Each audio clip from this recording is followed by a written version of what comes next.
Hola, ¿qué tal? Muy buenas noches. Estoy saludándolos esta noche a todos ustedes que se están conectando a esta sesión de formación juvenil que hoy nos toca compartir, que hoy nos toca pues profundizar aquí para la formación juvenil de los jóvenes de la Renovación Carismática Católica de Valle de Chalco, pero también, bueno, para todos los hermanos que se quieran conectar, también para todos los hermanos que quieran seguirnos, para los hermanos que quieran compartir con nosotros, pues son bienvenidos todos ustedes a esta sesión de conocimiento bíblico, que es parte de la temática que estamos llevando. Y si ustedes recuerdan, pues hemos revisado desde la parte de cómo se conforma la Biblia, cuáles son los elementos que se deben de considerar para que una Biblia sea católica, cómo está formada la Biblia a través del Antiguo y Nuevo Testamento, toda la representación que hay en estos libros. Y la semana pasada terminamos de revisar lo que son los libros del Antiguo Testamento y hoy vamos a comenzar a revisar, a profundizar sobre los libros del Nuevo Testamento. ¿Sale? Pues la intención es que compartamos este momento, hermanos, que compartamos esta formación y que pues nuestra calidad en este sentido de lectura de la Biblia pues sea un poquito más alta, ¿no?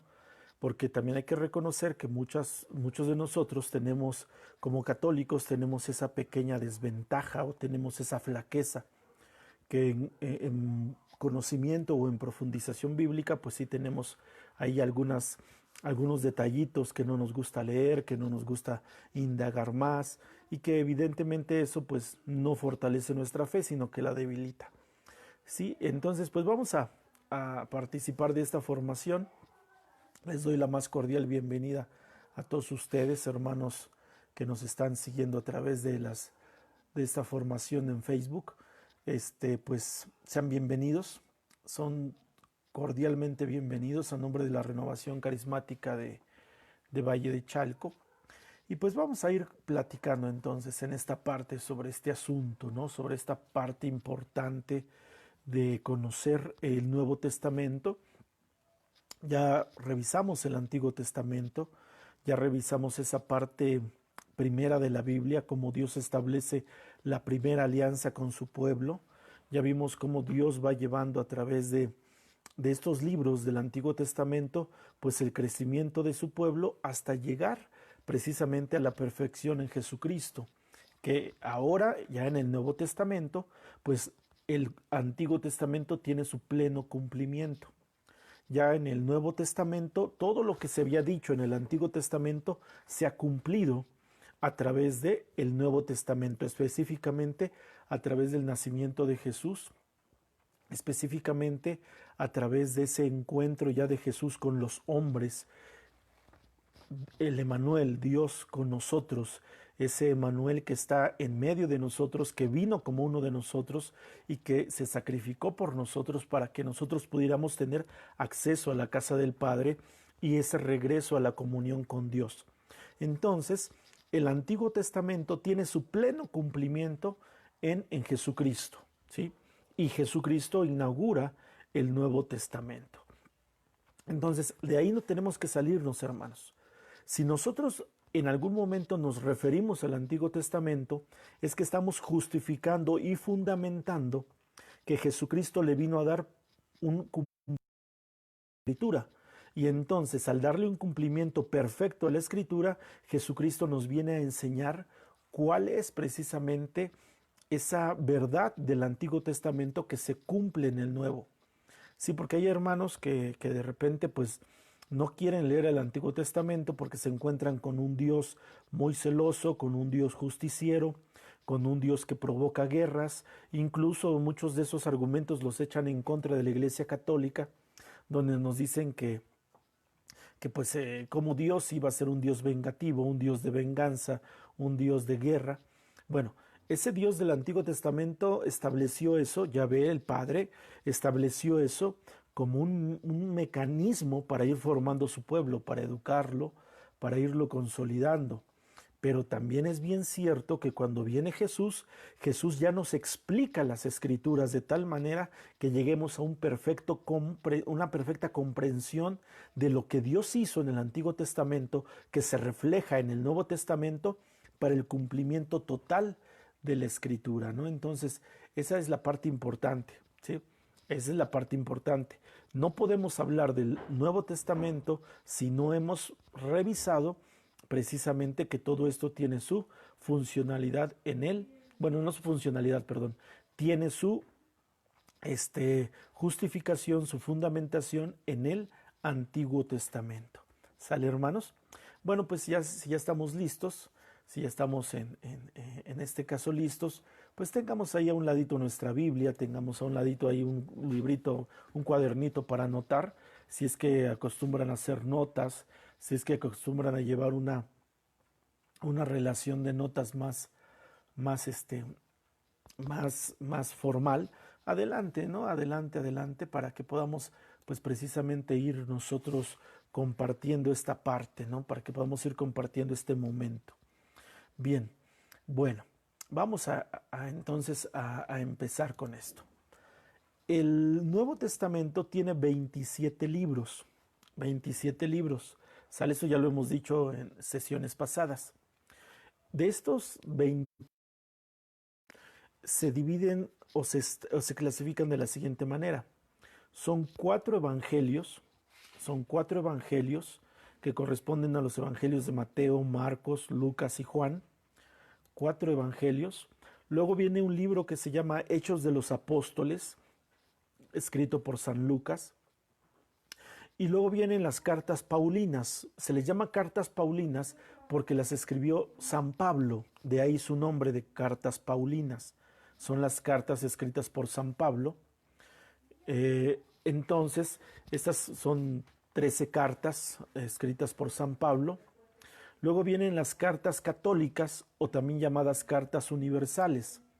Estas cartas católicas o cartas universales son las cartas de Pedro, de Juan, de Santiago, de Judas, Hebreos, y se cierra con el libro del Apocalipsis, ¿sale? Que ese es el último libro del Nuevo Testamento. Entonces, tenemos ya aquí la conformación de 27 libros, los cuales pues ya hemos explicado anteriormente que conjuntados con los 46 libros del Antiguo Testamento nos vienen a dar exactamente 73 libros que conforman la Biblia católica.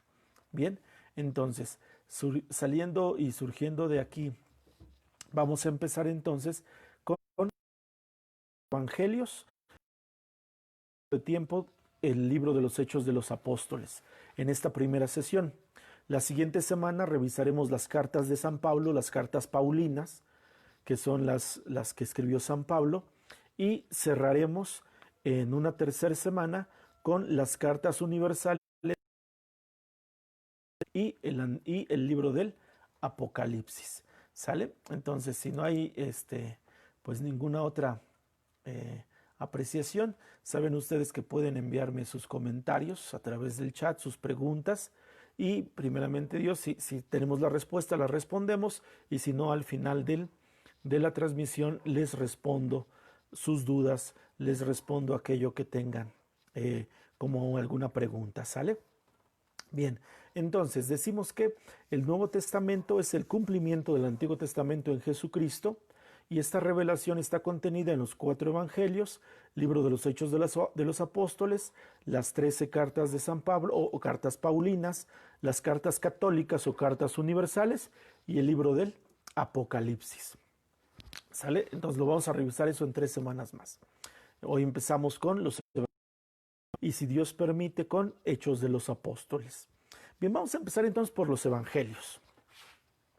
La palabra evangelio, primeramente la palabra evangelio, yo creo que ustedes la han escuchado muchísimas veces, ¿no?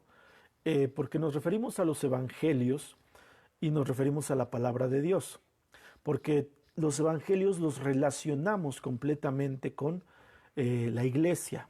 Pero vamos a tratar de explicar ahorita cuál es exactamente lo que significa evangelio y a quién se aplica, para no confundirnos y para llevar un orden en nuestra formación católica. Bien, primero, la palabra evangelio es una palabra griega, surge en Grecia, y esta palabra evangelio se usaba antes del nacimiento de Jesús. Esta palabra evangelio se usaba durante la sociedad griega para dar una buena noticia, que de hecho eso es lo que significa evangelio, buena noticia. Entonces, cuando algún rey griego, algún emperador griego o alguna gente tenía una buena noticia, gritaba evangelio. Y eso significaba que esa persona que gritaba evangelio les iba a compartir a los demás una buena noticia.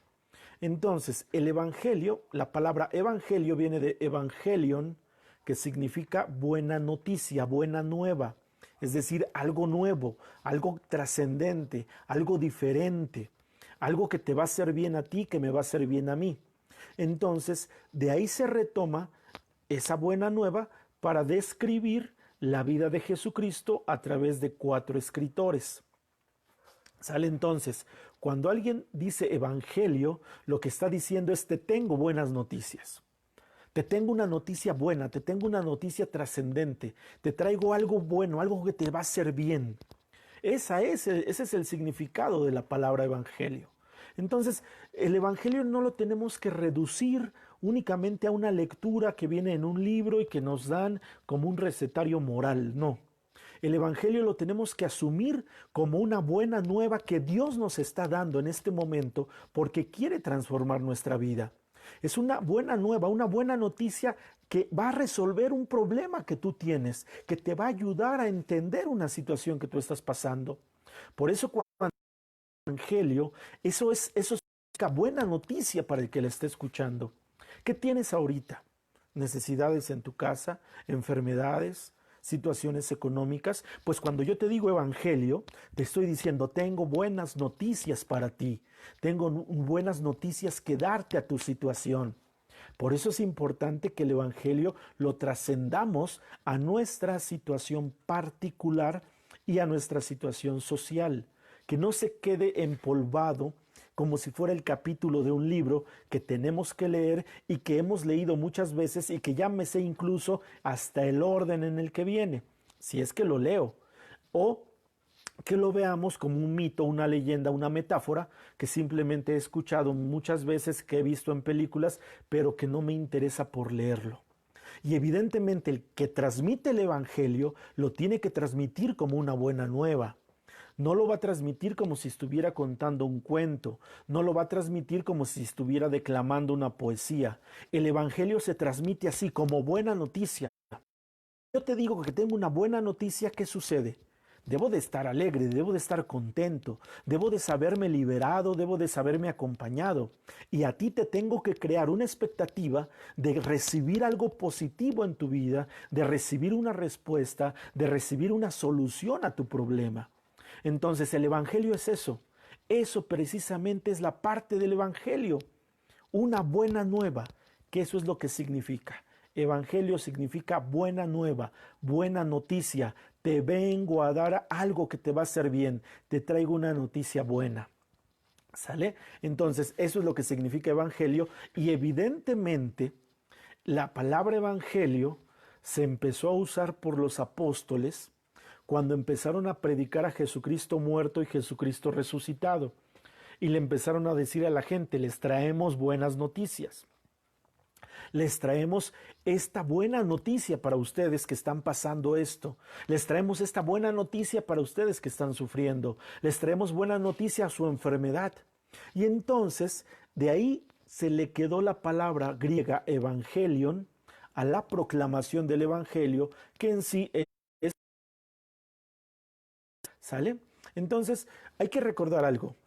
Después de la muerte de Jesús, cuando se viene el día del Pentecostés y el Espíritu Santo sopla sobre los apóstoles, que en ese momento todavía eran discípulos, y después de recibir el Espíritu, forman en apóstoles, ellos empezaron a predicar.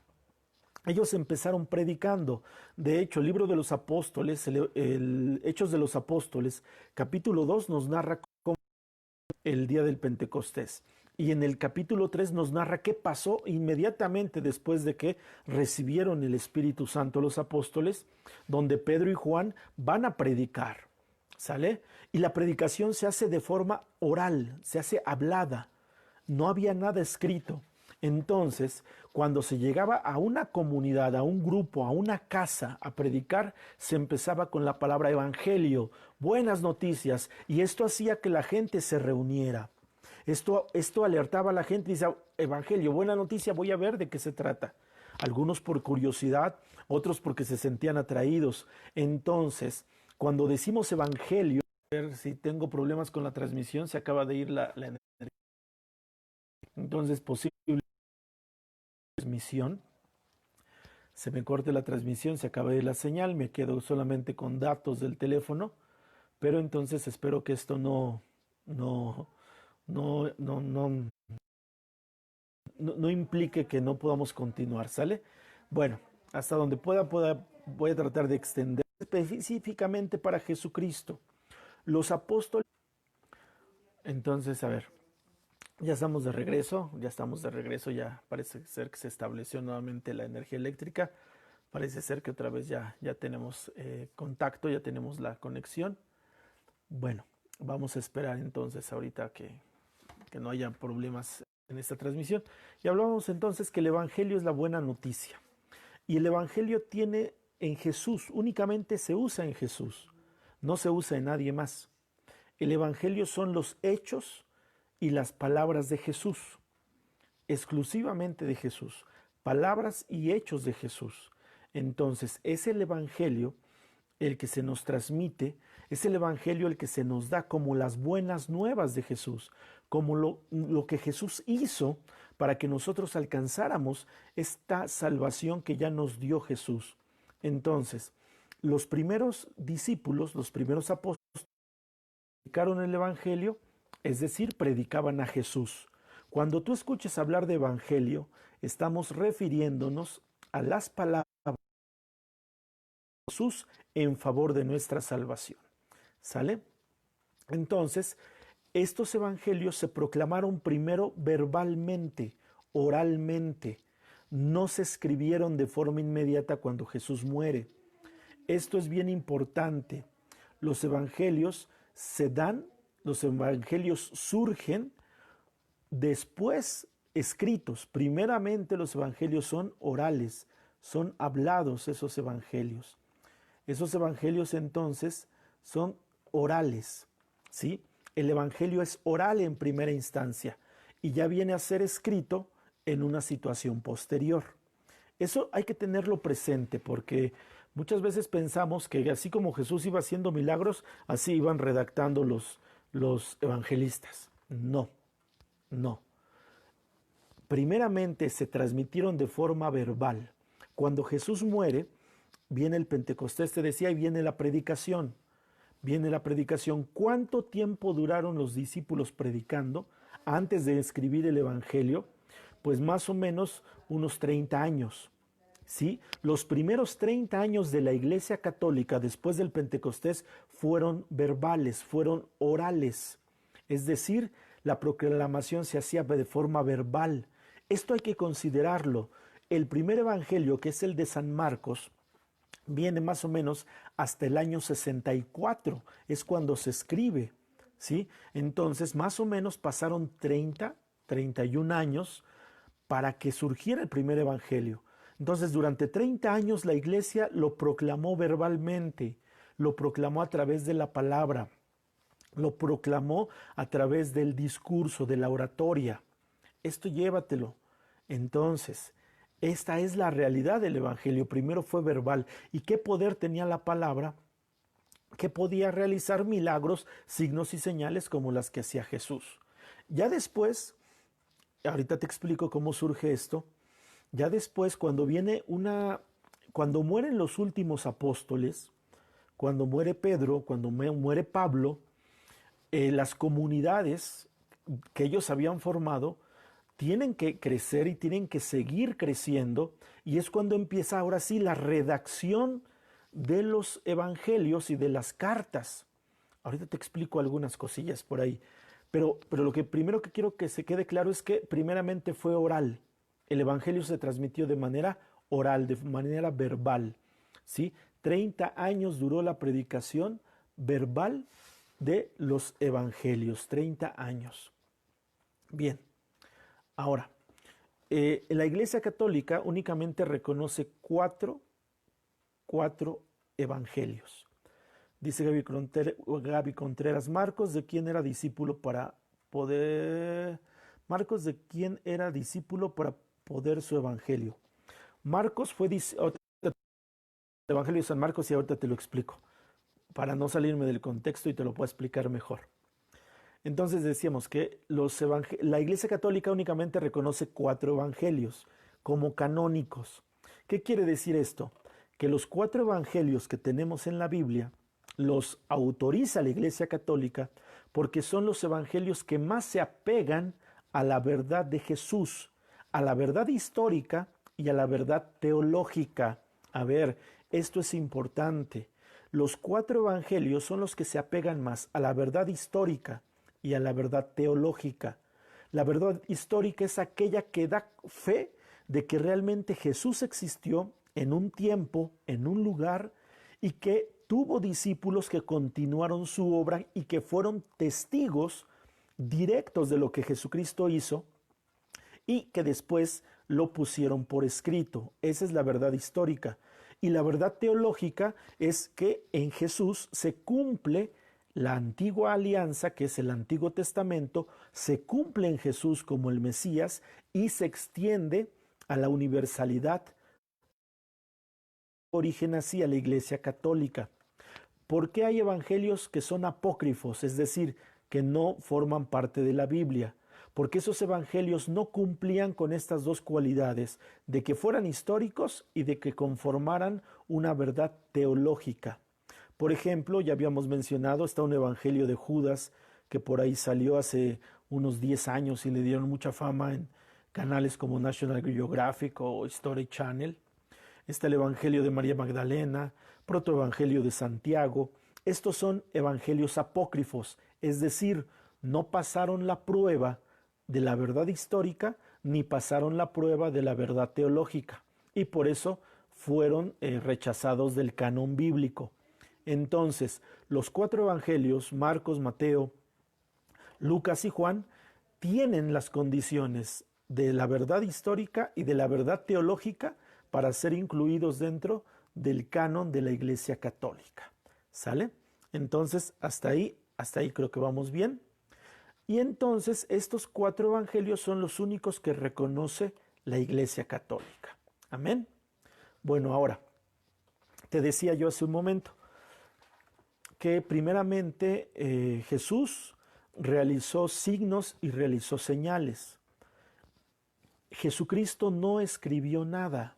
Jesucristo, él nunca escribió nada. Sus apóstoles, mientras estuvieron con Jesús, tampoco escribieron nada. Se dedicaron únicamente a ser testigos. Entonces, los evangelios se desarrollan en 3 etapas formativas. 3 etapas formativas del evangelio. La primera es la que te estoy comentando. La primera etapa surge del año 27 al año 30 después de Cristo, que corresponde a los 3 años que Jesucristo estuvo predicando, realizando sus signos, realizando sus señales.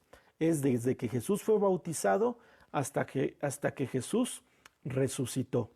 Esta primera etapa formativa, Jesús únicamente se dedicó a proclamar el reino de Dios, a hacer milagros, a dar testimonio de que Él es el enviado del Padre, y formó a sus discípulos para que lo siguieran y para que fuesen aprendiendo de Él. Esta primera etapa formativa no tiene nada escrito, nadie escribió nada. Los discípulos únicamente fueron testigos presenciales, testigos oculares, testigos auditivos de lo que Jesús estaba haciendo. Luego, cuando Jesús muere, viene la segunda etapa formativa. Surge la segunda etapa formativa a partir del día de Pentecostés, cuando los discípulos apóstoles y empiezan a proclamar el reino de Dios, primeramente en Jerusalén y luego en las ciudades que la rodeaban y después hacia las ciudades de Asia, del Mediterráneo, hasta llegar a Roma, hasta llegar a Europa. Esta segunda etapa formativa, ¿sí? En esta segunda etapa formativa estamos hablando del año 30, más o menos, al año 70, ¿sí? Del año 30 al año 70 después de Cristo. Y en esta etapa formativa, es lo que te decía al inicio, no se escribieron tampoco los evangelios. Los discípulos, al convertirse en apóstoles, únicamente estaban proclamando, únicamente el mensaje de forma verbal, de forma oral, ¿sí? Y contaban lo que habían escuchado de Jesús, y contaban lo que habían visto de Jesús, y contaban lo que Jesús había hecho, y transmitían la fe, transmitían por el poder del Evangelio, por el poder de la palabra, transmitían la fe. Pero ya en esta época, entre el año 30 y el año 70 más o menos, ya por ahí alguien empezaba a notar algunos signos, pero no podemos decir que de ahí surgió algún libro. No, se empezaron a notar pequeños textos. De hecho, en esta etapa, del año 30 al año 70, que es la segunda etapa formativa, surgió primeramente la carta a los tesalonicenses, fíjate. La carta a los tesalonicenses es el libro más antiguo del Nuevo Testamento. Fue escrito antes que los 4 evangelios. La carta a los tesalonicenses más o menos responde a esta segunda etapa formativa, del año 30 al año 70. Otras cartas de San Pablo, como por ejemplo la carta a los Corintios, también forma parte de esta época. La carta de San Pablo a los romanos forma parte de esta época. ¿Sale? Eso te lo voy a explicar cuando vengan las cartas de San Pablo, pero quiero que te ubiques en esta etapa histórica. ¿Sale? Esta es la segunda etapa formativa. Y la tercera etapa formativa es cuando mueren ya los discípulos directos de Jesús, cuando fallecen ya, cuando los martirizan. Por ejemplo, el hermano de Juan, el apóstol Santiago, el mayor, él fue muerto más o menos en el año 40 después de Cristo. Pedro murió en el año 64, Pablo murió en el año 67 después de Cristo. Bueno, cuando fallecen estos mártires, estos apóstoles primeros mártires, y llega la segunda generación, es decir, los discípulos de los discípulos, es cuando surgen ya a escribirse los evangelios. ¿Por qué razón? Porque los testigos oculares, los testigos de primera mano que habían presenciado los hechos de Jesús y que habían oído directamente sus palabras, ya habían muerto.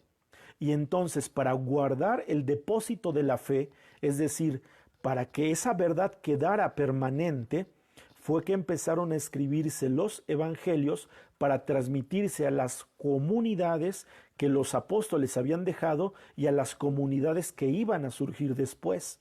Por eso hubo la necesidad de escribirlos, porque los testigos ya habían muerto. Entonces, esto se da hasta la tercera etapa. La tercera etapa abarca del año 70 más o menos al año 100 después de Cristo. Esta es la tercera etapa formativa. Entonces, así es como surge el Evangelio, primero de forma oral y después ya de forma escrita, pero tuvieron que pasar más o menos unos 30, 40 años para que se escribiera el primero de los Evangelios, que fue el de Marcos. ¿Sale? Espero que hasta aquí vaya quedando todo claro, espero que ya podamos recuperarnos un poquito de la falla que hubo y podamos tener el hilo completo de lo que venimos hablando. Si hay dudas, mándamelas por el chat, te las respondo, y si no te las respondo en la transmisión, te las respondo al finalizar la transmisión, ¿sale? Bueno, entonces, así fue como se formaron los evangelios. Bien, evidentemente, esta etapa formativa de los evangelios son fechas aproximadas, no son fechas exactas, ¿no? Son fechas aproximadas. Esto queda como testimonio por lo que se escribió de forma oral, es decir, primeramente el anuncio por medio de la palabra, de la voz, y luego ya por medio de la escritura. Son fechas aproximadas las que te estoy comentando. Y ahora, también es bien cierto que los evangelios, cuando fueron escritos, tenían la finalidad de un destinatario, es decir, eran escritos para una comunidad, para un grupo de personas que lo estaban requiriendo. Igualmente, las cartas de San Pablo tienen un destinatario. Por ejemplo, la carta a los romanos es para la iglesia de Roma, la carta a los filipenses para la iglesia de Filipo, la carta a los corintios para la iglesia de Corinto. Así los evangelios. Los evangelios tenían un destinatario, fueron escritos para alguien, primeramente una iglesia particular, una comunidad particular, pero que después se hizo universal.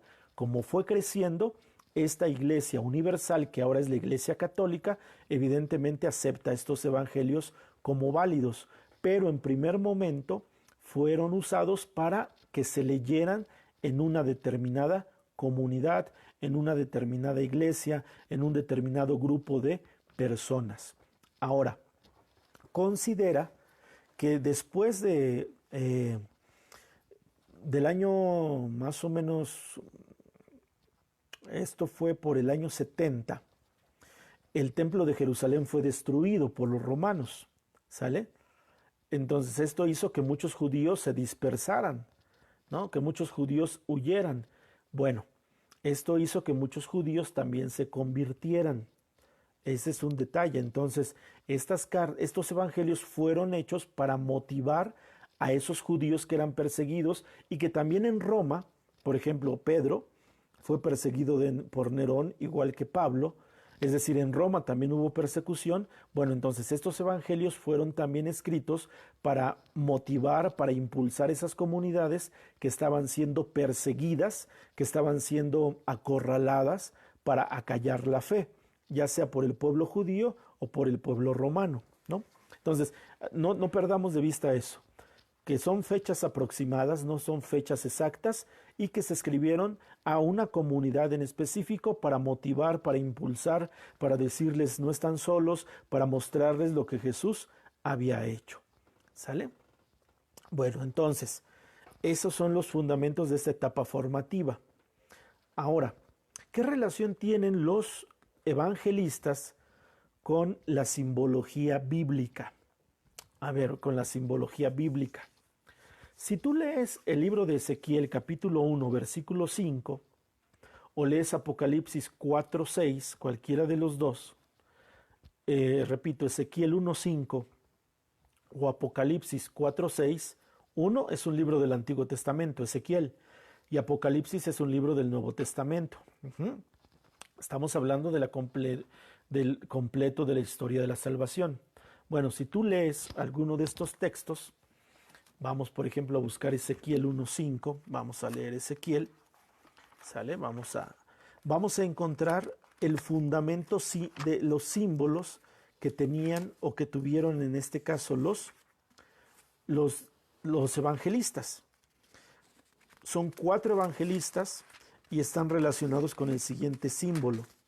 Es Ezequiel 1.5. Dice así la palabra del Señor. Había en el centro la figura de 4 seres cuyo aspecto era el siguiente. Tenían figura humana, tenían cada uno 4 caras y 4 alas cada uno. Sus piernas eran rectas y la planta de sus pies era como la pezuña del buey y relucían como el fulgor del bronce bruñido. Bajo sus alas, unas manos humanas por los 4 costados, los 4 tenían sus caras y sus alas. Sus alas se tocaban unas a otras, al andar no volvían, cada uno marchaba de frente. La forma de sus caras era un rostro humano, y las 4 tenían cara de león a la derecha, las 4 tenían cara de toro a la izquierda, y los 4 tenían cara de águila. Palabra del Señor. ¿Qué significa esto que te acabo de leer? Ese es el Merkabá, el carro de fuego, el carro donde Dios metafóricamente se transporta. Esta visión la recibió el profeta Ezequiel mientras estaba ahí junto al río llorando por la destrucción de Jerusalén. Vio ese carro al lado que venía, y esta descripción que hizo Ezequiel nos habla de 4 figuras que venían en el carro, una con forma humana, una con cara de león, una con cara de toro y una con cara de águila. Y el libro del Apocalipsis, capítulo 2, versículo 6, nos habla exactamente también de lo mismo, del famoso Merkabá. Bueno, ¿qué tiene que ver esto? Bueno, que San Jerónimo, que fue el que tradujo la Biblia del hebreo y del griego al latín, relaciona este carro de fuego con los 4 evangelistas. ¿Qué hizo el carro de fuego? Llevar a Dios a todas partes. ¿Qué hace el carro de fuego? Llevar a Dios a todos lados. ¿Qué hicieron los evangelistas? Llevar a Jesucristo a todos lados. Entonces San Jerónimo relaciona a los 4 evangelistas con estos seres alados. Y entonces, por ejemplo, a San Mateo se le asigna la figura de hombre. ¿Por qué? Porque en su evangelio San Mateo empieza narrando la genealogía de Jesucristo como hombre. ¿Sale? Entonces, San Mateo está relacionado con el hombre, porque así empieza su evangelio, narrando cómo Jesucristo fue formado como hombre. San Marcos es simbolizado con el león. San Marcos es simbolizado con el león porque San Marcos empieza con la voz poderosa de San Juan Bautista clamando en el desierto. Entonces a San Marcos se le relaciona con el león. A Lucas se le relaciona con el toro. ¿Por qué con el toro? Porque Lucas empieza narrando su evangelio con el sacrificio que se hacía en el templo, ya que Zacarías, en este caso el papá del Bautista, era sacerdote del templo y ahí se ofrecían los toros en sacrificio. Y por último, Juan es relacionado con el águila porque el águila simbolizaba precisamente la preexistencia de Jesús, es decir, en este caso, que Jesucristo está por encima de todo como si un águila volara. Entonces, los 4 evangelistas son relacionados con los seres del carro de fuego o del Merkabá que habla Ezequiel y que habla Apocalipsis. Repito, Mateo se relaciona con el hombre, Marcos se relaciona con el león, Lucas se relaciona con el toro y Juan se relaciona con el águila. Esto tú lo vas a notar cuando entras a una iglesia que tiene una cúpula, ¿sí? Cuando entras a una iglesia que tiene una cúpula, muchas veces en esa cúpula se dibuja o se ponen sellos de los 4 evangelistas. ¿Y cuáles son esos sellos? Mateo representado con un hombre, luego va a aparecer un águila que representa a San Juan, luego va a un toro que representa a San Lucas y luego un león que representa a San Marcos. Entonces, esos son los símbolos que se utilizan para definir a los evangelistas relacionados con el Merkabá o el carro de fuego. ¿Sale? Espero que hasta aquí vayamos bien, espero que hasta aquí vayamos en marcha, comprendiendo esta parte, y te repito, si hay alguna duda, mándame tu comentario, tu pregunta y te la respondo. Tengo una pregunta pendiente, no se me olvida, de Gaby Contreras, la respondo en cuanto lleguemos al Evangelio de San Marcos. ¿Ok? Bueno, ahora decimos, son 4 evangelios que la iglesia reconoce como canónicos. ¿Cuáles dijimos que son en este caso, los elementos que se tienen que considerar para que fueran tomados como canónicos estos evangelios? Son 2, bueno, que se pueden desprender de esos 2, se desprenden más, ¿no? Pero son 2 básicamente. Que el evangelio debería contener la verdad histórica y debe de contener la verdad teológica. El evangelio, para que sea canon de la Biblia, debe de contener verdad histórica, es decir, nombres, lugares, hechos que realmente acontecieron y que hay testigos que dieron su testimonio de que existieron. ¿Sale? Y la otra, la verdad teológica, que nos dice que se cumple el Antiguo Testamento a través del nacimiento de Jesucristo y del proceso de salvación. ¿Sale? Entonces es ahí donde encontramos el canon de los evangelios, verdad histórica y verdad teológica, para que sean considerados como válidos e integrados a la Biblia. La cita bíblica de Apocalipsis es Apocalipsis 4:6. Apocalipsis 4:6. ¿Sale? Bueno, entonces tenemos 4 evangelios. Estos 4 evangelios tienen las siguientes características. Primero, 3 de ellos, 3 evangelios, se consideran y se les llama evangelios sinópticos. 3 evangelios se llaman evangelios sinópticos. ¿Cuáles son los 3 evangelios sinópticos? Mateo, Marcos y Lucas. Estos 3 evangelios se les denomina evangelios sinópticos. ¿Qué significa sinópticos? Que están relacionados. Dice por ahí una palabra más rimbombante, que están yuxtapuestos, es decir, que embonan, que están superpuestos, que están coordinados, que nos muestran una relación, que están relacionados. ¿Sale? Entonces, 3 evangelios sinópticos, Mateo, Marcos y Lucas. ¿Sale? Si te voy a dar 3 citas bíblicas. A lo mejor ahorita no las buscamos porque nos tardamos mucho. O a lo mejor que alguien busque una, luego alguien otra y luego alguien otra, ¿va? Vamos a encontrar 3 citas bíblicas a buscar. Primer cita bíblica, Mateo 26, 26. Alguien que busque Mateo 26, 26 y que nos lo comparte en el chat. Otra persona que busque Marcos 14, 22. Marcos 14, 22. Y otra persona que busque Lucas 22, 18. Y escriban lo que dice aquí en el chat. En el chat escriban lo que dice la cita bíblica. Repito, busquen Mateo 26, 26, Marcos 14, 22 y Lucas 22, 18. Búsquenlo y escriban el texto en el chat. Y vamos ahí a encontrar por qué los evangelios son llamados evangelios sinópticos.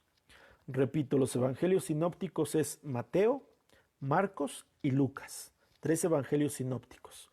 Las citas que vamos a usar ahorita, nada más para ejemplificar, porque hay muchas más citas que van a tener esta característica. Mateo 26, 26, Marcos 14, 22 y Lucas 22, 18. ¿Sale? Si alguien la tiene ya, ahí escríbala en el chat, por favor, para que podamos entenderla. Bien, entonces vamos a empezar por la primera. San Mateo 26, 26. Pongamos atención. ¿Qué dice San Mateo 26, 26? Mientras cenaban, Jesús tomó pan, pronunció la bendición, lo partió y se lo dio a sus discípulos. Tomad y comed, esto es mi cuerpo. Palabra del Señor. Eso es Mateo 26, 26. ¿Sale? Luego ahora, Marcos 14, 22. Marcos 14, 22 dice: durante la cena, Jesús tomó pan, dio la bendición, lo partió, se lo dio y dijo: tomad, esto es mi cuerpo. Palabra del Señor. Es Marcos 14, 22. Y por último, San Lucas 22, 18.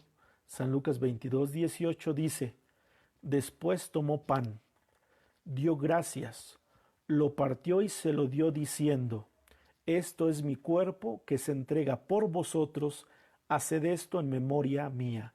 Palabra del Señor. ¿Cuál es la característica en común que tienen estas 3 citas bíblicas? Mateo 26, 26, Marcos 14, 22, Lucas 22, 18. ¿Qué en común tienen? Que las 3 están hablando de la última cena, que las 3 están hablando de cuando Jesús consagra el pan, que las 3 hablan de que Jesús dice: esto es mi cuerpo. Las 3 citas están hablando de lo mismo. Eso son los evangelios sinópticos, que están estrechamente relacionados, que en los 3 evangelios vamos a encontrar los mismos hechos, o quizás las mismas palabras, o quizás los mismos acontecimientos. ¿Sale? Entonces, ¿por qué Mateo, Marcos y Lucas son evangelios sinópticos? Porque hay acciones que están narradas en los 3 evangelios, como en este caso, la celebración de la última cena y la consagración del pan como cuerpo de Jesús. Esto no aparece en el Evangelio de San Juan. San Juan habla de la última cena, pero no la narra de esta manera, ni la dice como está escrita de esta forma. San Juan no nos narra la misa o la última cena como una misa o la transformación del pan en el cuerpo de Jesús. Solamente nos narra Mateo, Marcos y Lucas. ¿Sí me estoy explicando qué son los evangelios sinópticos? Es decir, que hay palabras o acontecimientos que están narrados en los 3 evangelios. O quizás hay narraciones solamente en 2 de ellos. Esto significa que entonces esos evangelios están relacionados. Entonces tenemos 3 evangelios sinópticos, 3 evangelios que se relacionan, 3 evangelios que tienen mucha concordancia en las palabras y los hechos de Jesús. Mateo, Marcos y Lucas. ¿Sale? Bueno, ahora, ¿cuál es la importancia de los evangelios sinópticos? ¿Cuál es la importancia de estos evangelios sinópticos? Que tienen una fuente en común, que los 3 evangelios provienen de una misma fuente, ¿sale? Que los 3 evangelios tienen una fuente como fundamento, la misma fuente, aunque se adaptan para la comunidad a la que fueron dirigidos. Es decir, tienen una fuente en común y la redacción puede variar un poco porque va distribuida a una comunidad distinta, pero manan de la misma fuente.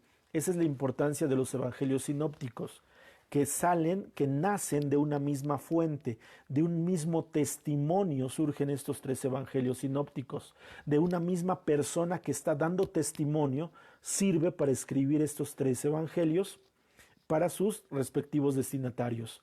Segundo punto de importancia de los evangelios sinópticos, que los 3 presentan a Jesucristo con rasgos particulares. Esto escríbelo, anótalo o grábatelo. Cada evangelista de los sinópticos presenta a Jesucristo de una manera particular. Mateo presenta a Jesús como el Maestro, como el Señor, como el Mesías. ¿Sí? San Mateo presenta a Jesucristo como el Maestro, como el Señor, como el Mesías. Marcos presenta a Jesús como el Hijo de Dios. ¿Sí? San Marcos presenta a Jesús como el Hijo de Dios. Y San Lucas presenta a Jesús como el Salvador. ¿Sí? Entonces, cada evangelista, aunque emane de la misma fuente, le da un toque particular. ¿Y cuál es la misma fuente? El testimonio de los discípulos. Es como si tú dieras una noticia a 3 personas diferentes. Tú eres la fuente y cada persona va a escuchar la noticia y la va a transmitir a su propio estilo. ¿Sí me estoy explicando? ¿Cuál es la misma fuente? En este caso, el testimonio de esos mismos discípulos, y ahorita los iremos narrando evangelio por evangelio. ¿Sale? Entonces, la misma fuente es el propio testimonio de los discípulos. ¿Y cuál es el testimonio de los discípulos? Jesucristo. Nada más que cada uno de ellos presenta a Jesucristo con un rasgo particular. San Mateo presenta a Jesucristo como Maestro, Señor y Mesías. San Marcos presenta a Jesucristo como Hijo de Dios. Y San Lucas presenta a Jesucristo como Salvador misericordioso. ¿Cuál es la misma fuente? Jesucristo y los testigos. ¿Sale? Ahora, la otra importancia de los evangelios sinópticos es que cada uno va dirigido a una comunidad distinta. Por ejemplo, Mateo escribió su evangelio para los cristianos judíos o los judio-cristianos, es decir, los judíos que se habían convertido a Jesucristo. Entonces, San Mateo lo escribe en hebreo y en arameo para dirigirlo a los cristianos judíos, a los judíos que se habían convertido. Marcos escribe su evangelio para la gente pagana, es decir, para los que no viven en Israel, para los que no son israelitas, ¿sí? Para los que eran de otra nacionalidad menos judía. San Marcos lo escribe para la comunidad de Roma, en un principio, y después para los paganos. Y Lucas lo hace para los griegos, lo hace para los helenistas y les da un toque universal. Entonces, cada evangelio va dirigido a un grupo de personas diferentes. Repito, Mateo lo escribe a los judío-cristianos, a los que nacieron en Israel, a los que siendo de raza judía se convirtieron a Jesús.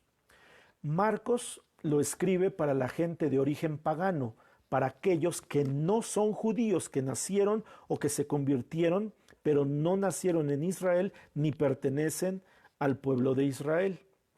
Y Lucas lo escribe para los helenistas, es decir, para los griegos más intelectuales, y que después les da es un toque más universal.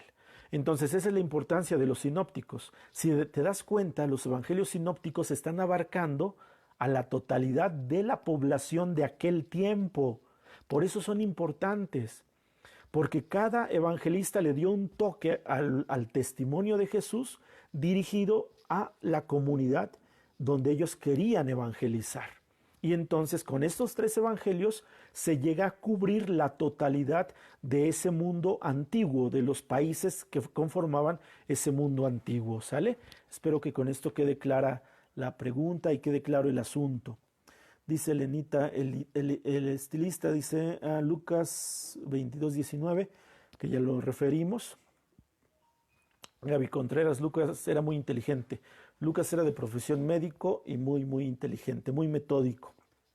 A final de cuentas, Lucas era un hombre que había estudiado, a diferencia de Marcos, de Mateo o de Juan, que no eran hombres estudiados, ¿sí? Es decir, Lucas tuvo un perfil, él era médico, tuvo un perfil de estudio, es decir, estudió una profesión, mientras que Marcos, Mateo y Juan no estudiaron ninguna profesión. En eso se diferencia quizás la forma en la redacción, pero se van a sorprender ahorita que lleguemos más adelante, ¿sale? Bueno, entonces esa es la importancia de los 4 evangelios, de los 3 evangelios sinópticos, ¿sale? Esa es la importancia, que abarcaron la totalidad de pueblos de aquel mundo antiguo y lo escribieron específicamente para esa persona. Por ejemplo, tú vas a escribir una carta, ¿no? Tú vas a escribir una carta de lo que hoy viviste, de lo que hoy hizo Jesús por ti. Vamos a suponer eso. Yo voy a escribir mi carta donde voy a narrar lo que Jesús hizo por mí. Pero los que me escuchan, por ejemplo, uno es cubano, otro es de Estados Unidos y otro es italiano. Como son 3 culturas diferentes, lo que yo hable, ellos lo van a redactar de acuerdo a su cultura para poder entenderlo, ¿sí? Para poder digerirlo, porque su idioma es distinto, porque su ciudad es distinta, o su país es distinto, porque su cultura es diferente, y mi verdad, que en este caso es la que yo voy a narrar, ellos la escriben de acuerdo a su cultura. Algo así pasó con los evangelios sinópticos. La fuente es Jesucristo, la fuente es el testimonio de los apóstoles, pero, por ejemplo, Mateo lo escribe para que lo entiendan los judíos, Marcos lo escribe para que lo entiendan los paganos, y Lucas lo escribe para que lo entiendan los helenistas griegos en ese momento. Bien, ahora vamos a empezar ya con cada uno de los evangelios. Vamos a empezar con el evangelio de San Marcos, que es el primer evangelio escrito, ¿sale? El evangelio de San Marcos es el primer evangelio que se escribe. Fecha exacta no se sabe con certeza, no se sabe cuándo fue escrito. Bueno, ¿quién era Marcos? Porque me preguntaban, ¿Marcos de quién fue discípulo? Si nosotros leemos el evangelio de San Juan y Hechos de los Apóstoles, y después por ahí una de las cartas de Pedro, vamos a encontrar esto. La casa donde Jesús realizó la última cena, el cenáculo llamado así, esa casa donde Jesús celebró la última cena, que estaba cerca del templo de Jerusalén, que era un segundo piso donde se celebró la última cena, esa casa pertenecía a María, una María, no sabemos exactamente con certeza quién, que tenía un hijo que se llama Marcos, que se llamaba Marcos. Entonces lo que nos indica es que esa mujer prestó su casa para que ahí Jesús realizara la última cena, que fue el acontecimiento previo a la pasión, el acontecimiento más importante previo a la pasión, y lo celebró en casa de esta mujer llamada María, que tenía un hijo que se llamaba Marcos. Bien, luego en Hechos de los Apóstoles se nos cuenta que ese mismo lugar era donde los discípulos, María, la madre de Jesús, y los demás creyentes se reunían para orar en el cenáculo. y en el cenáculo fue donde se derramó el Pentecostés. Fue en la casa de María y de Marcos. Entonces, Marcos es discípulo inicialmente, seguidor de Jesús, o su mamá era seguidora de Jesús y Marcos iba con ella. Cuando se derrama el Espíritu Santo, se derrama en casa de María y de Marcos. Marcos estaría presente en ese Pentecostés. Luego Marcos se integra a la iglesia misionera. Y la primera misión que le asignan a Marcos es ir con Pablo y con Bernabé. Pero Pablo, como era muy exigente, Pablo era muy meticuloso, Pablo era muy perfeccionista, nota que Marcos no tiene ese empuje, nota que Marcos no tiene esa facilidad y entonces Pablo lo regresa. Pablo le dice a Marcos, ¿sabes qué? No sirves para la misión, no sirves para misionar y lo devuelve a Jerusalén y solamente se queda con Bernabé. Y entonces Marcos se regresa a Jerusalén y en Jerusalén Pedro lo toma como su secretario y como su discípulo. Entonces Marcos directamente fue discípulo de Pedro, estuvo muy cercano a San Pedro. De hecho, se dice, la tradición así lo dice, que las cartas que escribió Pedro realmente las escribió Marcos, porque Marcos era el escribano, el escribiente, el secretario, ¿sale? Quizás Pedro se las contó, quizás Pedro se las dictó, o quizás Marcos recordó lo que dijo Pedro, lo que le había platicado, y Marcos las escribió. Entonces, ¿Marcos conoció a Jesús? Probablemente sí. Marcos estuvo bajo el mando de Pablo, sí, pero no fue su discípulo porque Pablo lo corrió. Y Pedro lo toma como su discípulo, como su escribiente, y entonces Marcos crece como discípulo de Pedro. ¿Sale? Fíjense, o sea, todo lo que hizo Marcos fue primero despreciado, pero después escribió un evangelio y escribió las cartas de Pedro, ¿no? Entonces esto es dichoso. Bien, entonces, aquí hay dos versiones del evangelio de San Marcos en cuanto a las fechas de que fueron escritos. Por ejemplo, San Irineo, que fue un obispo por allá de Medio Oriente, es uno de los padres de la iglesia. San Irineo, en un libro, en una carta que escribió llamada Contra las herejías, dice que Marcos escribió su evangelio una vez que Pedro y Pablo ya habían muerto, es decir, después del año 67. Eso dice San Irineo, que Marcos escribió el evangelio hasta la muerte de Pedro y la muerte de Pablo después del año 67. Pero San Clemente de Alejandría, él dice que Marcos escribió el evangelio mientras Pedro todavía vivía, ¿sale? Es decir, antes de la muerte de Pedro. Pedro murió en el año 64. Entonces, San Clemente dice que el evangelio de San Marcos fue antes del año 64. Esto se recoge de los testimonios de estos dos santos, de San Irineo y de San Clemente. La verdad histórica o el peso histórico se le da a Clemente porque Clemente forma parte de la segunda generación de discípulos.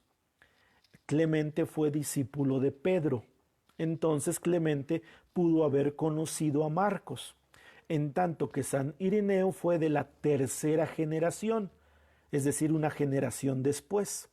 Entonces, por eso los exegetas y los que estudian la Biblia le dan mayor peso al testimonio de San Clemente y datan de que el Evangelio de San Marcos fue escrito entre el año 60 y el año 70. ¿Sale? El año 64, el año 70, fechas aproximadas, mientras Pedro todavía estaba vivo. Y con esto pudiera ser que el mismo Pedro le hubiera contado a Marcos lo que vivió y por eso Marcos lo escribió. Esa es una de esas teorías. Bien, ¿y por qué se cree que fue en esta fecha cuando Pedro todavía vivía? Porque en el capítulo 13 de San Marcos se narra lo que se conoce como el pequeño Apocalipsis. Ese pequeño Apocalipsis es cuando Jesús dice que el templo de Jerusalén va a ser destruido, ¿sale? El templo de Jerusalén fue destruido en el año 70, en el año 70 después de Cristo. Para el año 70 ya había muerto Pablo, ya había muerto Pedro, pero Marcos lo hubiese escrito en su evangelio dando testimonio de que se había cumplido la profecía de Jesús. Pero en cambio Marcos no solamente escribió la profecía que había dicho Jesús, pero no escribió la destrucción del templo, es decir, el cumplimiento de la profecía. Por eso se descalifica que haya sido después del año 70, porque si hubiese sido después del 70, Marcos lo hubiese escrito en el evangelio. Entonces, se tiene la conciencia de que Marcos escribió antes del año 70. Evidentemente, la teoría más fuerte dice que fue cuando Pedro todavía vivía, y esto se da entre el año 60, el año 70 después de Cristo. En esa década fue escrito el Evangelio de San Marcos. ¿Sí? ¿Por qué es muy difícil llegar a esta precisión? ¿Por qué es muy difícil? Porque los documentos son muy antiguos y en muchos casos no se tiene el origen, el original de ese documento, sino que se tienen copias. Y se tiene que ir al análisis del contexto social de aquella época, se tiene que ir al análisis del estilo en el que fue redactado, del tipo de letra en el que fue escrito. Es decir, se tuvieron que ir pegando pedazos, porque fue literalmente eso. Encontraron copias de los evangelios y los fueron pegando, de tal manera que fueran dando una concordancia.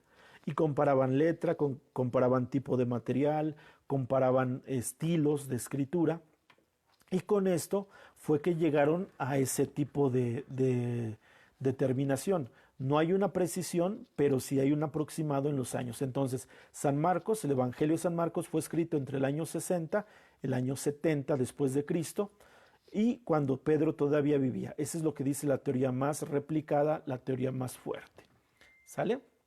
Bueno, si hubiese dudas, espero haber respondido a la pregunta de Gaby Contreras. Si hubiese alguna otra duda, con gusto se la respondo ahorita o al final de la transmisión.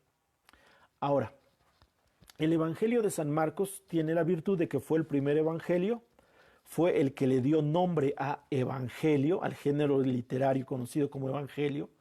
Antes de San Marcos les digo que solamente se hablaba el evangelio, se narraba verbalmente. Ya cuando Marcos lo pone por escrito, ya en un libro, en un rollo, para ser exactos, en un rollo, entonces ya se le llama evangelio y quiere decir buena nueva. Y San Marcos destaca a Jesucristo como el Hijo de Dios. ¿Sale? El Evangelio de San Marcos es el evangelio más corto de los 4, tiene solamente 16 capítulos, es el evangelio más pequeño, pero el primero, el más primitivo. ¿Ok? Marcos, el Evangelio de Marcos se abrevia MC. MC es como se abrevia el Evangelio de San Marcos, y se divide en 8 secciones, más o 7 secciones más o menos. Si esto depende de la versión de la Biblia que usen, pero de manera general son 7 formas en las que se divide el Evangelio de San Marcos. La primera es la introducción. Esa introducción es cuando Marcos da a conocer primeramente a Juan el Bautista. Marcos empieza con la proclamación de San Juan Bautista, una voz que habla en el desierto. ¿Sí? Empieza con la proclamación del Bautista, esa es la parte de la introducción. Luego viene cuando narra que Jesús enseña con plena autoridad. Luego vienen los secretos del reino, que está en el capítulo 3 del capítulo 3 al capítulo 6, los secretos del reino de Dios, que son los primeros mensajes de Jesucristo. Esos primeros mensajes de Jesucristo están en el capítulo 3 al capítulo 6 de San Marcos, los primeros mensajes de Jesús. Luego viene el reconocimiento, el 4 es el reconocimiento de Pedro, del capítulo 6 al capítulo 8, de cuando Pedro le dice, tú eres el Mesías, el Hijo del Dios escogido, tú eres el Hijo del ungido. Esto lo dijo Pedro en Filipos. Te voy a contar este contexto. Filipos era una ciudad pagana, es decir, una ciudad fuera de Israel. Y Filipos era una ciudad desértica, una ciudad, una zona donde había muchas piedras, muchas rocas, muchas peñas, ¿sí? No era un lugar con vegetación, era un lugar desértico con muchas rocas. Y fue cuando Jesús les lanza la pregunta, ¿quién dice la gente que soy yo? Ah, unos dicen que eres el Bautista, otros que eres Elías. Y Pedro les dice, ¿y ustedes quiénes dicen que soy yo? Y Pedro responde, tú eres el Mesías, el Hijo del Dios escogido, el Hijo del Dios vivo, perdón. Y Jesús le dice, bueno, tú eres Pedro, y sobre esta piedra edificaré mi iglesia. Eso se lo dijo Jesús a Pedro en Filipos, que era una ciudad caracterizada por la cantidad de piedras que había, porque era un lugar desértico. Entonces el contexto nos dice que Jesús escogió ese lugar para nombrar a Pedro a Simón como Pedro, por el contexto del lugar, que había muchas piedras, y fue cuando Jesús le dijo, tú eres Pedro, tú eres piedra sobre la que edificaré mi iglesia. De este capítulo, de esta cuarta sección del Evangelio de San Marcos, que va del capítulo 6 al capítulo 8. Luego, la quinta sección de Marcos es del capítulo 8 al capítulo 11, cuando Jesús anuncia su muerte, Jesús anuncia su sacrificio, Jesús anuncia que va a morir por los pecadores. Luego la parte 6 es del capítulo 11 al capítulo 13, cuando entra en Jerusalén, cuando está en Jerusalén. Y la parte 7 es la pasión, muerte y resurrección de Jesús. Esto en el Evangelio de San Marcos. Debo de hacer una precisión, hermanos. Los evangelios no narran la vida biográfica de Jesús. Es decir, los evangelios no son la biografía de Jesús. Eso no pretenden los evangelios, narrar cómo fue Jesús en su vida. No, los evangelios transmiten un mensaje de salvación, los mensajes que Jesús dio y los hechos que Jesús realizó. No busques a Jesús en los evangelios de una manera biográfica, es decir, qué sucedió en un año, qué sucedió el otro año, qué sucedió el tercer año, qué sucedió el cuarto año, porque no lo vas a encontrar ni se va a leer de esa manera. Lo que tenemos que leer en los evangelios son los hechos de Jesús, las actitudes de Jesús. Por ejemplo, imagínate este momento cuando Jesús le dice a Pedro, ¿y quién dices que soy yo? O sea, Pedro, ¿cómo contestó? ¿Alegre, triste, enojado, molesto? Jesús, porque se lo preguntó. ¿Y qué pasó cuando Jesús le dijo a Pedro, tú eres piedra? ¿Cómo se lo dijo? Suave, se lo gritó, se lo dijo con emoción. Eso es lo que tenemos que leer en los evangelios. Tenemos que leer en los evangelios esos momentos para saber cómo pensaba Jesús, cómo sentía Jesús, qué impulsó a Jesucristo a hacer lo que hizo en ese momento. Para eso es el evangelio, no para conocer a Jesús de forma biográfica. Es decir, estos hechos que narra el Evangelio de San Marcos no sucedieron uno un día, otro día, otro día, no. Esto que te narra San Marcos sucedió en los 3 años de la vida de Jesús, pero no te pone un tiempo cronológico. Todo esto fue escrito en los 3 años que Jesús predicó, desde su bautizo hasta su resurrección. ¿Sale? Ok. Si hay alguna duda de San Marcos, alguna duda de San Marcos, escríbanmela y se las respondo. Ahora pasamos al Evangelio de San Mateo. Bien, el Evangelio de San Mateo. Este fue escrito después de Marcos, ¿sí?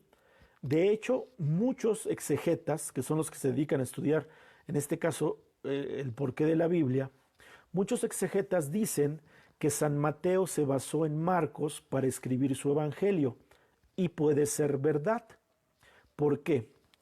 Porque Marcos lo escribió en griego con algunas palabras en latín, ¿sí? Marcos escribió el primer evangelio y lo escribió en griego con algunas palabras en latín.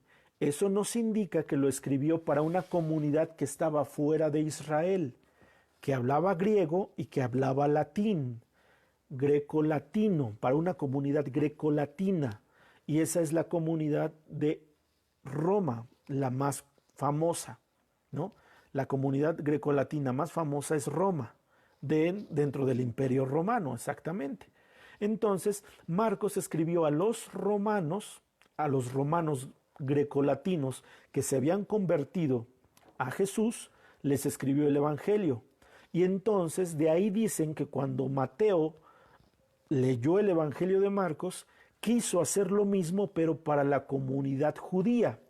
Por eso Mateo lo escribió en hebreo y en arameo, ¿sí? Esa es la diferencia en estos evangelios. Marcos lo escribió en griego con algunas palabras latinas para la comunidad grecolatina de Roma, y Mateo lo escribió en hebreo y en arameo para las comunidades judías de Israel, de Jerusalén y de esa periferia. ¿Sale? Entonces por eso se dice que Mateo se basó en el Evangelio de Marcos. Pero aparte, Mateo fue discípulo de Jesús, Mateo fue el publicano que Jesús rescató del recaudador de impuestos, y evidentemente Mateo agrega experiencias que él mismo había visto y escuchado de Jesús. Por eso el Evangelio de San Mateo es más amplio, porque tiene como base el Evangelio de Marcos más las experiencias que el propio Mateo escribe por haber sido testigo de Jesús. ¿Sale? Hasta aquí me voy explicando, espero que sí. Bien, se dice en este caso que San Papías fue un obispo allá por Jerusalén. San Papías vivió entre el año 70 y el año 163 después de Cristo, ¿sí? Y San Papías dice que fue Mateo el que puso en orden el Evangelio de San Marcos. Por eso te digo, o sea, primero lo escribió Marcos, Mateo lo leyó, Mateo escribe su propio Evangelio, le añade experiencias propias que tuvo con Jesús, pero le pone orden al Evangelio de San Marcos, que como fue el primero, pues a lo mejor tenía por ahí algunas cuestiones de imprecisiones o desorden. No que fuera mentira, no, sino que Marcos, al oírlo de Pedro, pues por ahí a lo mejor lo escribió como se iba recordando, lo escribió de una forma desordenada, pero Mateo fue el que le empezó a dar orden, el que le empezó a dar forma. ¿Sí? Eso dice San Papías, que fue de la segunda generación de los discípulos. ¿Sí? Del año 70 nació San Papías, murió en el año 63, a él le tocó enseñar con estos dos evangelios. Gaby Contreras dice, entonces Marcos fue una inspiración para escribir la Buena Nueva escrita. Así es, fue Marcos el que escribió el primer evangelio. ¿Y en qué tiempo lo escribió? Según San Ignacio de Antioquía, que fue discípulo directo de San Juan, San Ignacio de Antioquía vivió del año 35 al año 110 después de Cristo, es decir, a él sí le tocó escuchar o vivir plenamente el testimonio de los primeros discípulos. San Ignacio corresponde a la segunda generación. San Ignacio da testimonio de que el Evangelio de San Mateo fue escrito entre el año 75 y el año 90 después de Cristo, ¿sí? Esos fueron el periodo donde dice San Ignacio que fue escrito el Evangelio de San Mateo, entre el año 75 y el año 90 después de Cristo, aunque algunos piensan que fue antes, que todavía fue anterior, porque San Mateo para el año 75 ya había muerto, ¿sale? Ya había muerto en una misión que realizó. Pero bueno, son fechas aproximadas, les digo, pero lo que sí es real o que sí es testimonial es que Mateo es el evangelio que viene después del Evangelio de San Marcos, ¿sale? Se tiene la idea de que San Mateo lo escribió para los judíos de Palestina, aquellos judíos que conocían la ley antigua, aquellos judíos que conocían el Antiguo Testamento. Los judíos le llamaban la Escritura. La Escritura era la ley, los profetas. Ajá. ¿Por qué digo esto? Porque la palabra Escritura viene citada 130 veces en el Evangelio de San Mateo. Esto indica que su evangelio fue escrito para aquellos que conocían la Escritura, porque San Mateo la refiere en 130 veces en todo el evangelio. Por ejemplo, como decía la Escritura, como dijo Moisés, como decían los profetas. Todo esto fue un estilo que San Mateo se distinguió. Por eso se dice que fue escrito para los judio-cristianos. Y por ejemplo, en Mateo 5:17 viene aquella gran frase de Jesús que dijo: no piensen que he venido a abolir la ley y los profetas, sino he venido a darles pleno cumplimiento. ¿Por qué San Mateo se interesó en escribir eso? Porque precisamente era para decirle a los judíos, ¿ya vieron? O sea, la ley no ha cambiado, la ley está perfectamente en Jesús. Ustedes conocen la Escritura, ustedes conocen la ley, por lo tanto, tienen la posibilidad de conocer a Jesús. ¿Sí? Esto viene en el Evangelio de San Mateo. No piensen que he venido a abolir la ley y los profetas. San Mateo 5:17, y eso nos da la idea de que entonces San Mateo, el Evangelio de San Mateo fue escrito para los judío-cristianos. ¿Sale? ¿Y qué características tenían estas comunidades judía cristiana? Pues que eran comunidades perseguidas, que eran comunidades que los judíos estaban persiguiendo para acabar con el nombre de Jesús. Eran comunidades que estaban escondidas, comunidades que corrían riesgo sus vidas, comunidades que estaban en constante persecución. ¿Sale? En ese tiempo los cristianos ya habían sido expulsados de algunas comunidades, ya habían sido expulsados de las sinagogas, ya habían sido expulsados de sus propios pueblos porque estaban, en este caso, siguiendo a Jesucristo. Entonces San Mateo escribió ese evangelio para esas comunidades judío-cristianas que estaban siendo perseguidas. ¿Ok? Bien, San Mateo en su evangelio se divide en 5 grandes sermones. Esta es la característica del evangelio de San Mateo, que San Mateo escribe 5 grandes discursos, 5 sermones que Jesús da, donde involucra toda esa doctrina que Jesús transmitió, todas esas enseñanzas que Jesús transmitió. ¿Sí?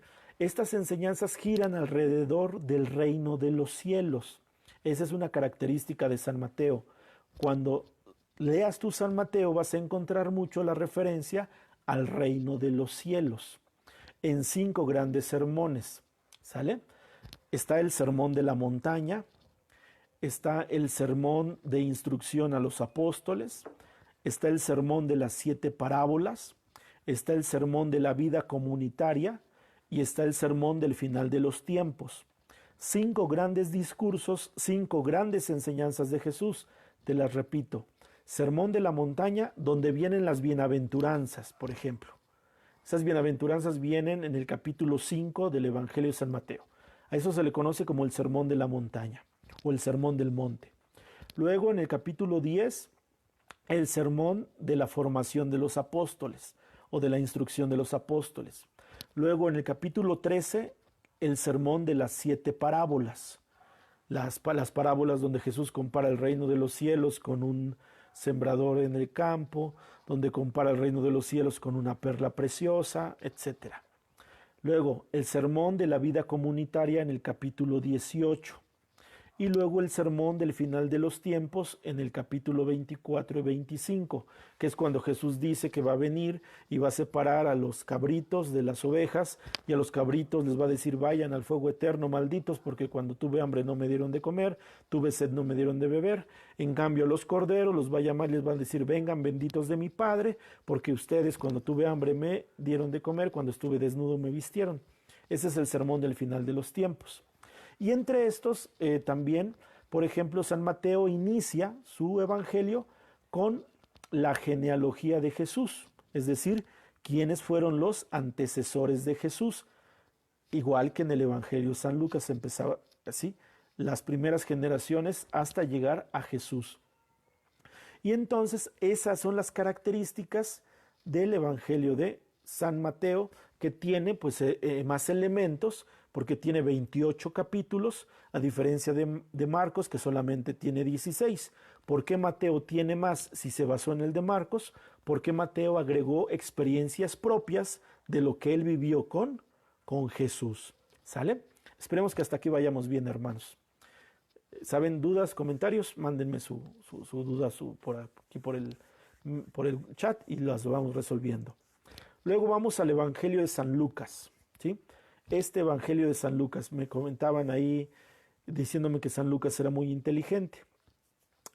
Les decía yo que la diferencia es que San Lucas era médico, es decir, él estudió la ciencia de aquel tiempo, él sabía cómo curar algunas enfermedades de aquel tiempo. Entonces San Lucas era más metódico, San Lucas había investigado más, San Lucas era un poquito más formal en su investigación.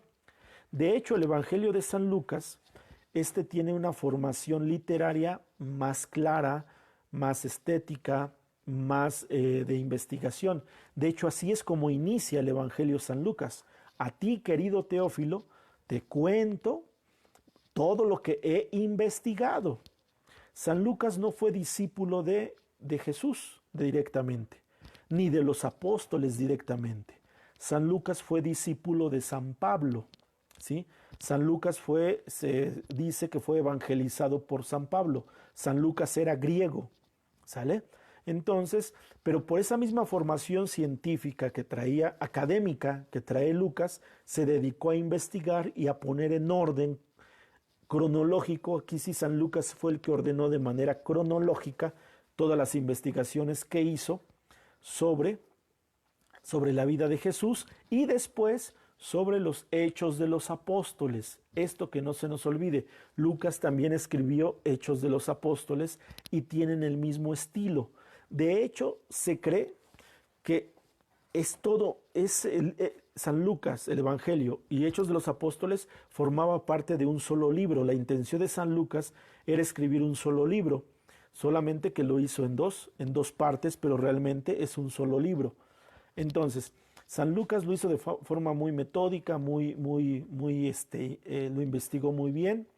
Y aquí hay una característica especial en la investigación de San Lucas. Mira, San Lucas también toma como base el Evangelio de San Marcos, pero San Lucas decide investigar más de lo que está escrito en San Marcos. Y San Lucas empieza a entrevistar a testigos oculares de Jesús para que le narren lo que Jesús había dicho, lo que Jesús había hecho, y San Lucas los ponga por escrito. ¿Por qué te digo esto?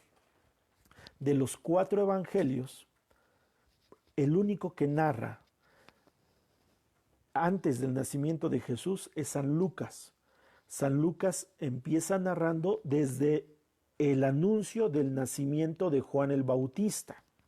Entonces San Lucas se fue hasta antes de Jesús, empezando por Zacarías y por Isabel, los papás del Bautista. Así empieza San Lucas, es decir, San Lucas empieza a investigar desde antes y le da orden y le da una forma cronológica, porque después de San Lucas narra el anuncio del nacimiento del Bautista, el nacimiento del Bautista, el anuncio del nacimiento de Jesús, el nacimiento de Jesús y de manera cronológica parte de la infancia de Jesús.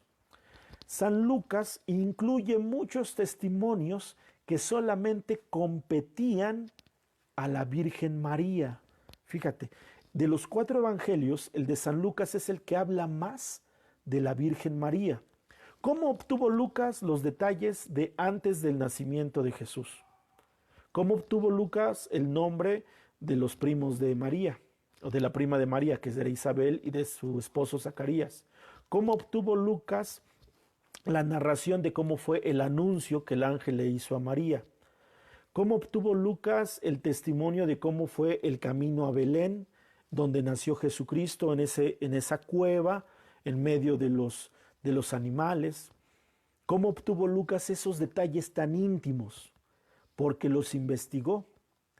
Hay 2 teorías. Una dice que Lucas pudo haber conocido a la Virgen María en su etapa final y que Lucas pudo haber obtenido esos datos directamente de la Virgen María.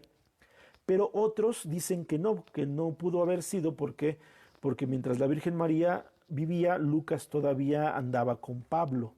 Entonces Lucas pudo haber entrevistado a personas cercanas a la Virgen María, a quien ella le pudo haber contado todos estos datos. Son 2 teorías, pero lo que sí es cierto es que San Lucas pone muchos detalles que solamente le competían a la Virgen María. Amén. Y entonces el Evangelio de San Lucas posiblemente fue escrito entre el año 75 y el año 90 después de Cristo. En esa etapa de 15 años pudo haber escrito San Lucas esta parte, ¿sale?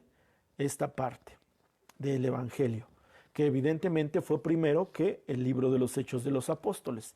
Entonces San Lucas pudo haber escrito entre el año 75 y el año 90 después de Cristo el Evangelio, ¿sale? Y tiene una similitud con el libro de San Marcos, porque también en el libro de Lucas, en el capítulo 21, se narra la profecía que Jesús hizo sobre la destrucción del templo de Jerusalén en el año 70, ¿sale? Pero San Lucas no la marca, aunque sí la deduce, aunque sí la pone con un poquito más de detalles que San Marcos. Entonces por eso piensan que San Lucas sí conoció la destrucción del templo, pero no pone la persecución de los cristianos en Roma por el reinado de Domiciano, un emperador romano que fue entre el año 81 y el año 96. Eso no lo pone Lucas ni en su evangelio ni en los Hechos de los Apóstoles. Por lo tanto, se deduce que su evangelio de San Lucas fue escrito antes fue escrito antes del año 80, ¿sale? Eso es lo que dicen los exegetas, que tentativamente fue escrito entre el año 75 y el año 80, las fechas más probables del Evangelio de Lucas, ¿sale? Pero les digo, son tiempos aproximados más o menos.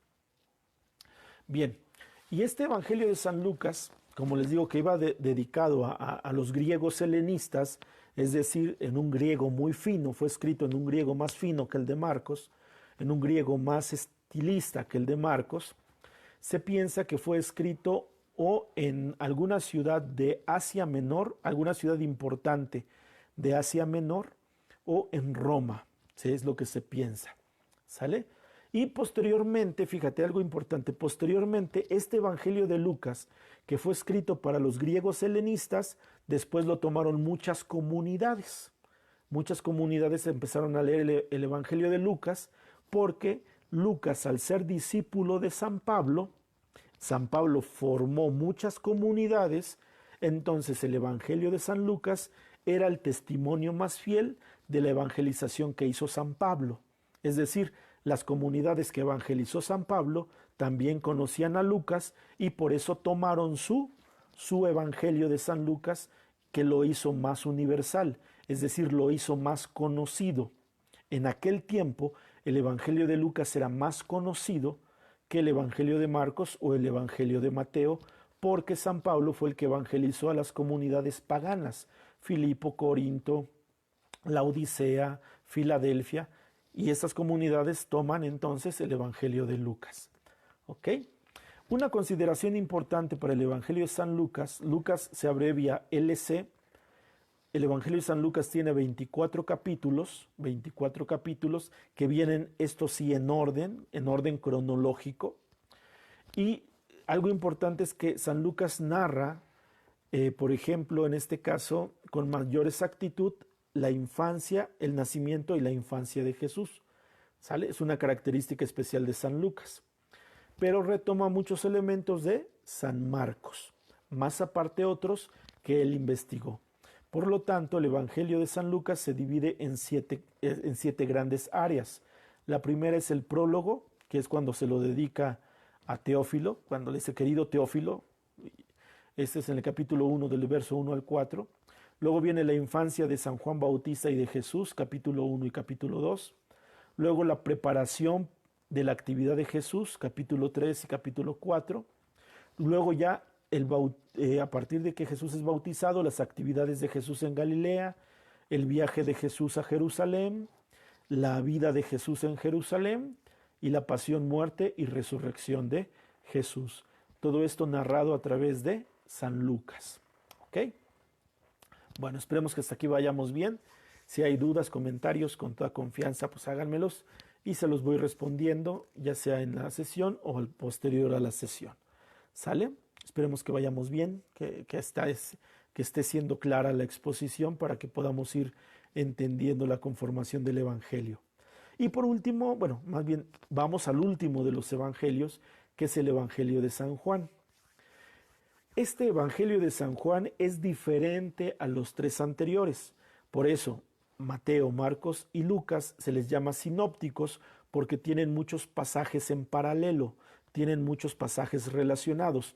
Pero San Juan escribe de otra manera y escribe otros hechos acerca de Jesús. Por eso es la diferencia.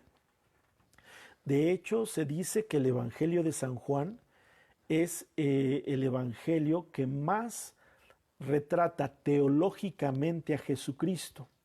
Es el Evangelio que narra más teológicamente a Jesús, incluso por encima de la teología de Pablo, que si de por sí Pablo era un erudito, la narración del Evangelio de San Juan tiene más calidad teológica que las cartas de San Pablo. San Juan, pero de edad, San Juan murió ya anciano, ¿no? Entonces, con San Juan, ojo, San Juan escribió un evangelio, 3 cartas y el Apocalipsis. Eso lo vamos a narrar en las sesiones siguientes. Pero con el Apocalipsis de San Juan se cierra la revelación pública. ¿Qué quiere decir esto? Que con la muerte de San Juan, el último testigo de Jesús, se cierra toda revelación pública de la vida de Jesús. Es decir, con la muerte del último testigo personal de Jesús, se cierra la revelación de Jesús y por eso hasta ahí llega la Biblia, hasta el libro del Apocalipsis, que fue el último libro que escribió San Juan. Bien, San Juan más o menos vivió hasta el año 98 después de Cristo, el año 100 después de Cristo, más o menos esa fue el año en el que murió San Juan. Hay que recordar algo, San Juan era el más joven de los discípulos. Se podría entender que San Juan tendría entre 15 años más o menos, 17 años, cuando Jesús empezó su vida pública, ¿sí? Entonces San Juan habrá nacido por el año 16, 17 después de Cristo y murió más o menos entre el año 98 y el año 100 después de Cristo. Sí, fue cuando murió.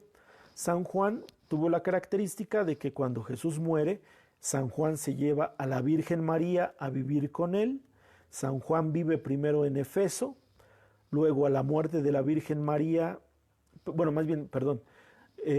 Jesús le da a San Juan a la Virgen María como madre y como madre de la iglesia. San Juan vive un tiempo con ella en Jerusalén y en Efeso.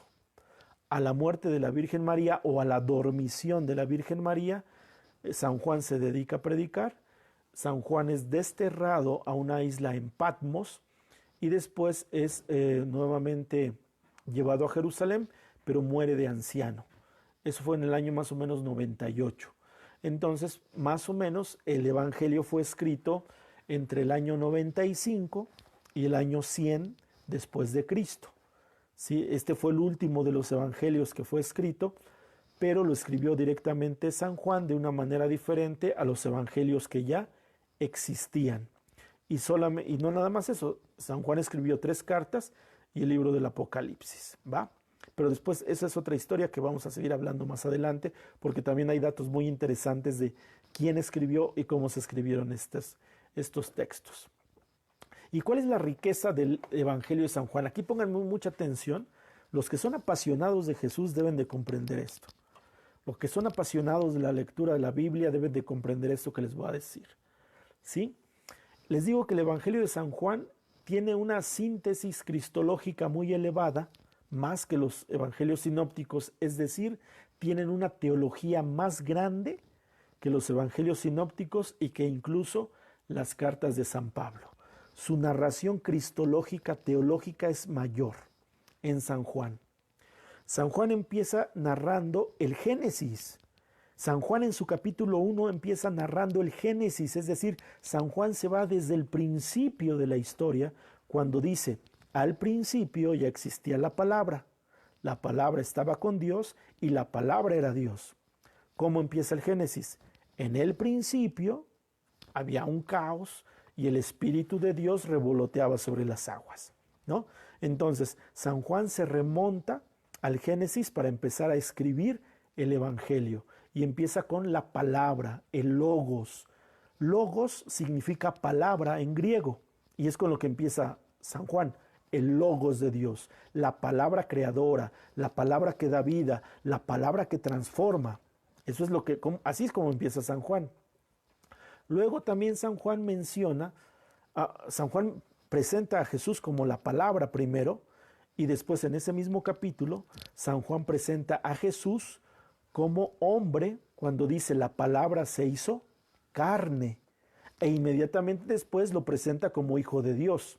Entonces en el capítulo 1 de San Juan presenta a Jesús como la palabra, el logos, la palabra hecha carne, y luego a Jesús como el Hijo de Dios. Todo eso en el capítulo 1. Qué riqueza tiene el capítulo 1 de San Juan. Luego, más adelante, en la narración del Evangelio, San Juan utiliza una palabra bien importante, la hora de Jesús. ¿Cuántas veces hemos leído que dice, mujer, aún no ha llegado mi hora en las bodas de Caná? Y cuando Jesús iba a ser llevado al Calvario, ¿qué dijo Jesús? Ha llegado mi hora. Entonces San Juan utiliza la palabra hora para describir la predicación y la misión de Jesús. No ha llegado mi hora en Caná de Galilea hasta ha llegado mi hora cuando está en el proceso de su pasión. También San Juan utiliza los símbolos, por ejemplo, los numéricos. Por ejemplo, los famosos 5 maridos de la samaritana en San Juan 4. Mujer, no estás casada, me has dicho la verdad, pero has tenido 5 maridos. ¿Y a qué marido se refería Jesús? Que la samaritana procedente de Samaria adoraba a 5 dioses paganos, o los adoró a través del transcurso de la historia. Por eso Jesús le dice, has tenido 5 maridos, es decir, Samaria se ha contaminado con 5 ídolos. Eso fue lo que le dijo Jesús a la samaritana.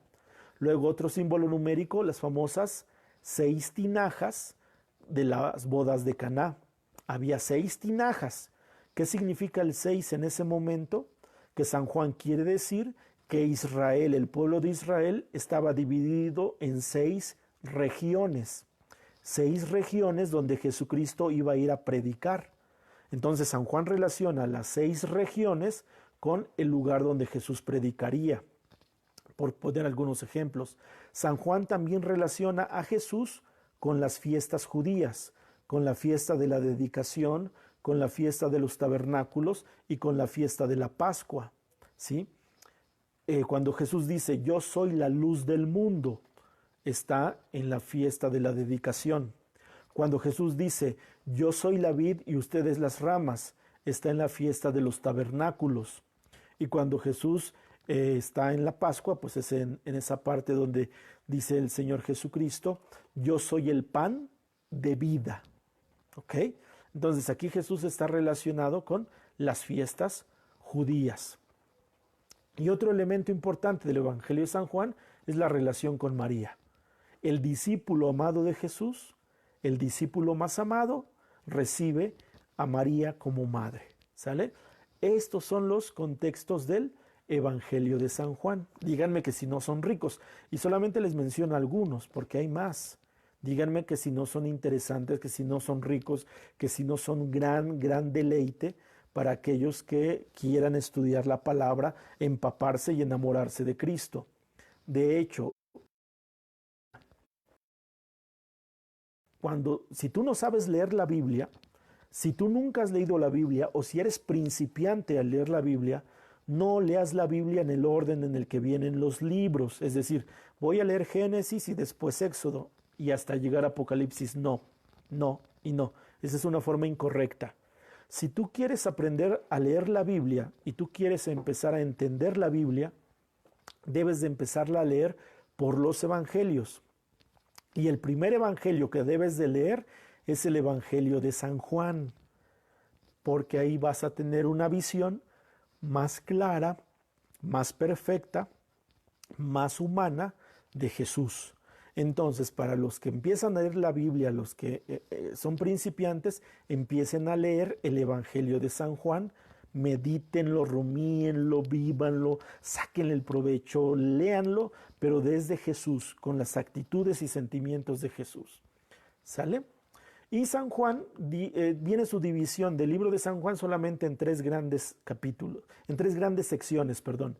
El Evangelio de San Juan tiene 20 capítulos, se abrevia y se divide en un prólogo, que es en el capítulo 1, cuando te digo que en el principio existía la palabra y la palabra era Dios y la palabra estaba con Dios. Luego cuando Jesús dice la palabra se hizo hombre y habitó entre nosotros y a él se le ha dado la gloria que solo le corresponde al Hijo de Dios. Ese es el prólogo, capítulo 1 de San Juan. Luego viene signos. ¿Qué son los signos? Son 7 hechos extraordinarios que Jesús realizó. Son los milagros que llamamos, las señales que llamamos.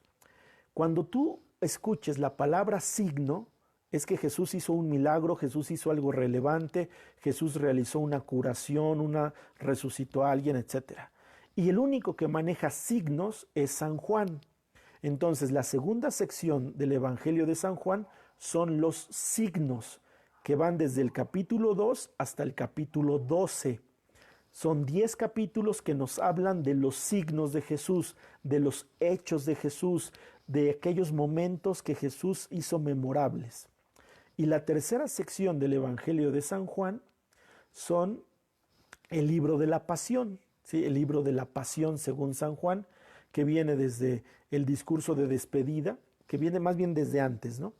Un poquito desde antes. Empieza en el capítulo 13, termina en el versículo 20, y todo eso nos va narrando qué fue lo que sintió Jesús, cómo vivió Jesús la pasión.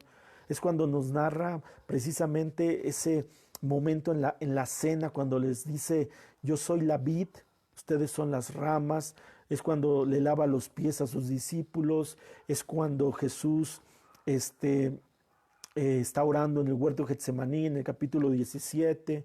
Todo ese proceso de su pasión, ese proceso tan duro, lo narra San Juan. Entonces, ese es el tercer apartado del Evangelio de San Juan, ¿sale? San Juan tiene 20 capítulos que se dividen en 3 apartados. El prólogo, el libro de los signos, que son las señales y milagros de Jesús, y la pasión y gloria de Jesús. ¿Sale pues, hermanos?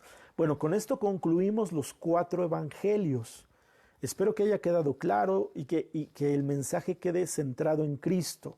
La palabra evangelio es centrada en Cristo. Jesucristo, palabras y hechos de Jesús. Y así de manera rápida, para cerrar ya la transmisión, les voy a hablar del libro de los Hechos de los Apóstoles. El libro de los Hechos de los Apóstoles es la continuación después del Evangelio de San Juan. Hechos de los Apóstoles en sí no es un evangelio, aunque algunos exegetas le llaman el Evangelio del Espíritu Santo, porque es la continuación de la obra de Jesús. De hecho, te decía que el Hecho de los Apóstoles lo escribió San Lucas, y la idea de San Lucas, dicen los que han estudiado, que era escribir un solo libro, secciones, primero su Evangelio y luego el libro de los Hechos de los Apóstoles. Por eso los Hechos de los Apóstoles es la continuación del Evangelio de San Lucas. Si tú te das cuenta, el libro de los Hechos de los Apóstoles empieza narrando precisamente cuando todavía Jesús se estaba despidiendo después de los 40 días que precedieron a su resurrección hasta que fue elevado al cielo. Bueno, en este segundo libro, el Evangelio no termina con la muerte, resurrección y ascensión de Jesús, no.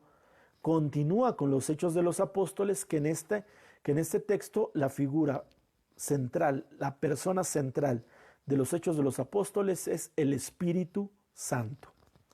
Todos los carismáticos, toda la iglesia, todos los grupos parroquiales, todos los que son catequistas deben de leer Hechos de los Apóstoles. ¿Por qué? Porque ahí narra precisamente cómo fue que nace la Iglesia Católica, cómo es que crece la Iglesia Católica bajo el poder del Espíritu Santo. ¿Sí? no hay de otra forma. O sea, sí está bien que leas los evangelios, sí, pero la continuación que es Hechos de los Apóstoles es la narración del nacimiento de la iglesia el día del Pentecostés y del crecimiento de la iglesia católica hasta llegar a Roma a través de San Pablo. Este libro, como es continuación del Evangelio de Lucas, fue escrito inmediatamente posterior al libro de los Hechos de los Apóstoles. Esto fue entre el año 70 y el año 80 después de Cristo, perdón. Esto fue escrito más o menos en esa época. Y San Lucas utiliza la misma metodología que usó en su Evangelio. A ver, Hechos de los Apóstoles tiene ahora un carácter misionero, es decir, de ir a misionar. Libro de los Hechos de los Apóstoles nos narra cómo los discípulos, al convertirse en apóstoles, se convierten en misioneros. Salen de Jerusalén, salen de su ciudad y van a evangelizar a las comunidades que había a su alrededor. Y luego Pablo evangeliza a las comunidades paganas. ¿Sale? Entonces, Hechos de los Apóstoles tiene esas dos características. Primero narra la misión de los discípulos cercanos a Jesús, en la figura de Pedro, y luego la otra parte de Hechos narra la evangelización que hizo, el llamado y la evangelización que hizo San Pablo. ¿Sale? Entonces, San Pedro es la primera parte de Hechos de los Apóstoles con los discípulos de Jerusalén, y luego el llamado de Pablo y la evangelización y fundación de las comunidades de San Pablo. ¿Qué periodo abarca Hechos de los Apóstoles? Abarca del año 30 al año 60 después de Cristo, aproximadamente. Quiere decir que si tú lees Hechos de los Apóstoles, estás leyendo un libro que tardó en realizarse mínimo 30 años, entre el año 30 y el año 60 después de Cristo, más o menos, quizás 32 años, ¿no? Más o menos, que fue lo que tardó en realizarse desde Pentecostés hasta la llegada de Pablo a Roma. ¿Sí? Más o menos 32 años. Bien, en los libros de los Hechos de los Apóstoles, algo que no pierdas de vista, Pedro hace los mismos milagros que Jesús, es decir, sana enfermos, resucita muertos, realiza conversiones. Y San Pablo hace los mismos milagros que San Pedro y los mismos milagros que Jesús. ¿Esto qué significa? Que es la continuación del Evangelio, es decir, Pedro y después Pablo siguen haciendo las mismas obras que Jesucristo hizo. Es una continuación de la obra de Jesús.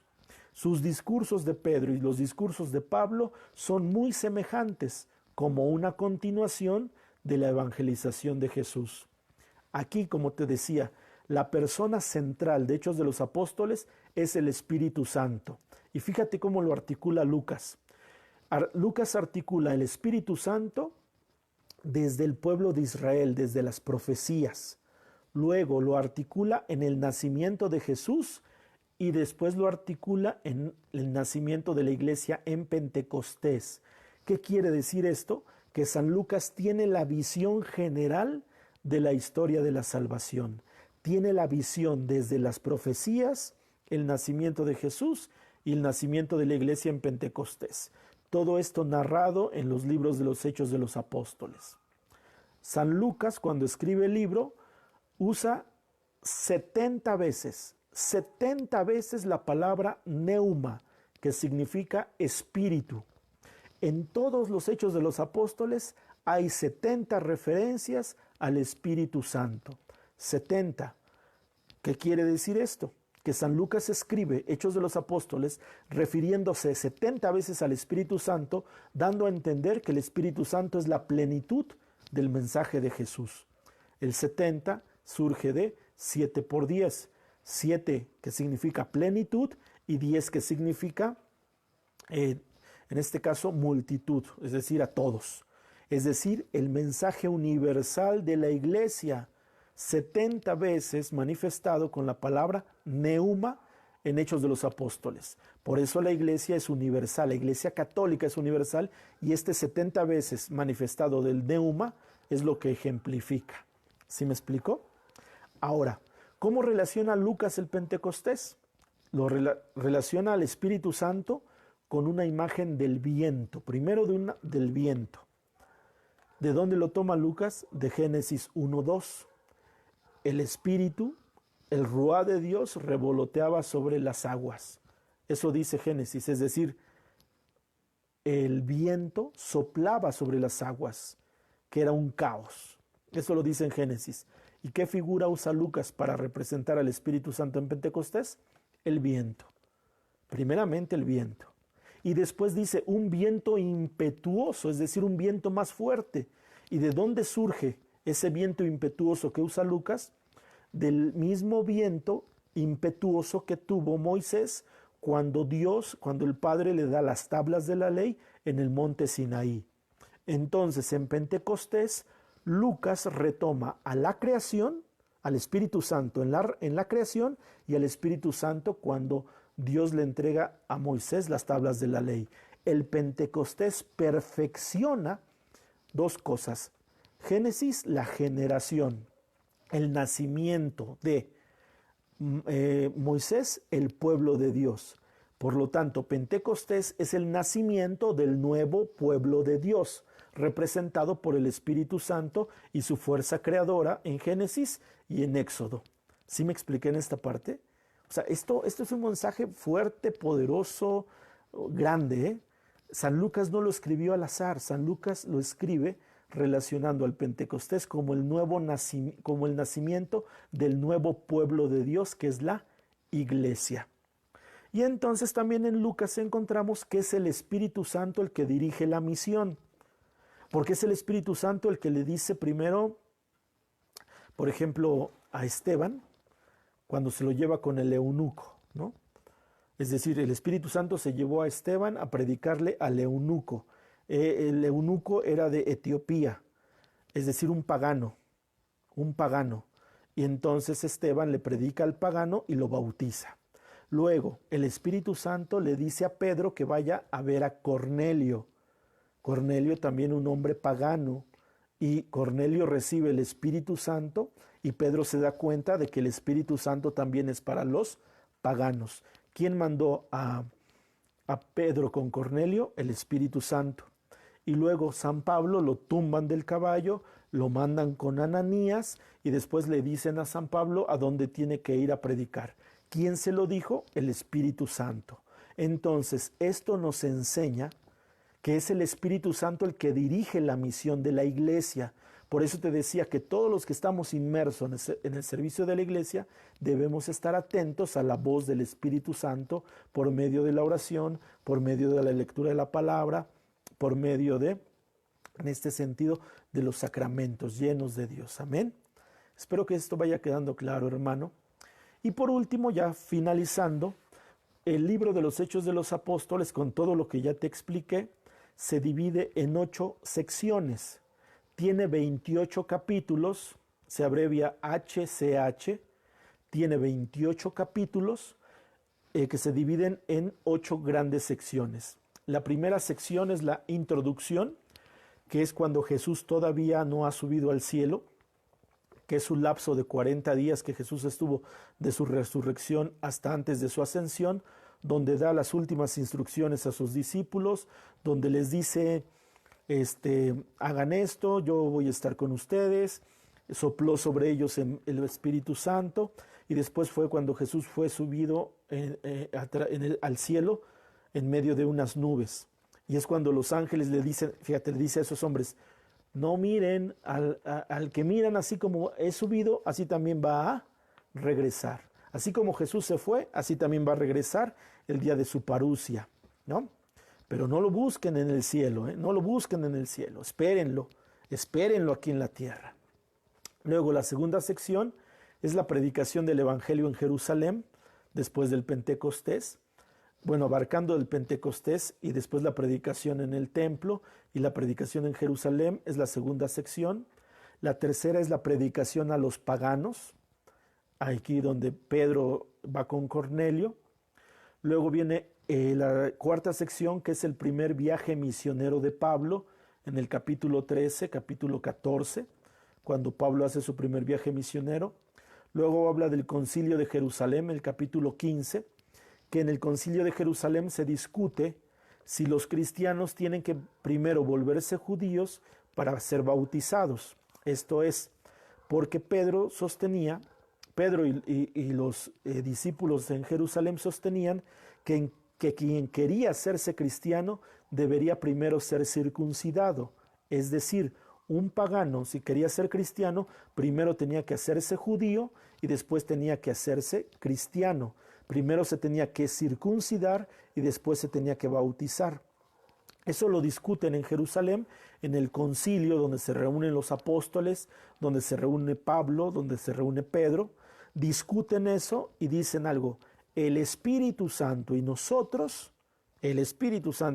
hemos decidido que no es necesario que los paganos se circunden, sino que se bauticen directamente. Es decir, el pagano ya no tiene que volverse judío, sino que el pagano se puede bautizar de manera directa sin ser judío para aceptar a Jesús. Esto por lo que había mostrado Jesús en casa de Cornelio. Luego el capítulo 15 es el segundo viaje misionero de Pablo. El capítulo 18 es el tercer viaje misionero de Pablo. Y el capítulo 21 al 28, la prisión de Pablo y su viaje a Roma.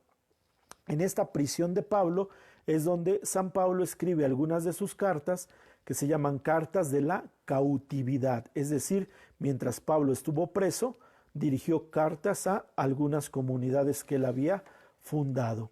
¿Quieres saber qué fue lo que pasó? Léelo en los libros de los Hechos de los Apóstoles. Amén, hermano. Bueno, pues con esto llego al final de la transmisión, al final de esta sesión. Espero que haya sido de provecho para ti. Espero que esto te sirva para poder estudiar la Biblia ahora con una perspectiva diferente, con un sabor distinto, que ahora sí podamos comprender algunos momentos de los que leemos en la palabra del Señor, sobre todo en los evangelios y en Hechos de los Apóstoles. Agradezco tu tiempo, a pesar de que tuvimos esa falla de transmisión donde se fue la luz y donde nos costó un poquito de trabajo después ahí como que en lo que llegaba y en lo que no volver a conectarnos. Espero que esto haya sido de provecho, hermano. Te agradezco tu tiempo. Que Dios te bendiga mucho. Y pues esto lo dejamos pendiente. La siguiente semana, si Dios permite, estaremos hablando sobre las cartas de San Pablo, las cartas paulinas. ¿Sale? Si surge alguna duda, algún comentario, escríbelo en el chat y terminando la transmisión te lo respondo de manera personal. Que Dios te bendiga mucho, hermano. Que Dios te llene, te colme de bendición. Hacemos nuestra oración final antes de cerrar la transmisión de este día. En el nombre del Padre, y del Hijo, y del Espíritu Santo. Amén. Padre Santo, esta noche me cubro, me sello y me protejo con la sangre poderosa de Jesucristo el Señor, para que nada ni nadie me cause daño a mí, a mi familia y a mis posesiones. Me cubro, me sello y me protejo con la sangre poderosa de Jesucristo el Señor, para que nada ni nadie me cause daño a mí, a mi familia y a mis posesiones.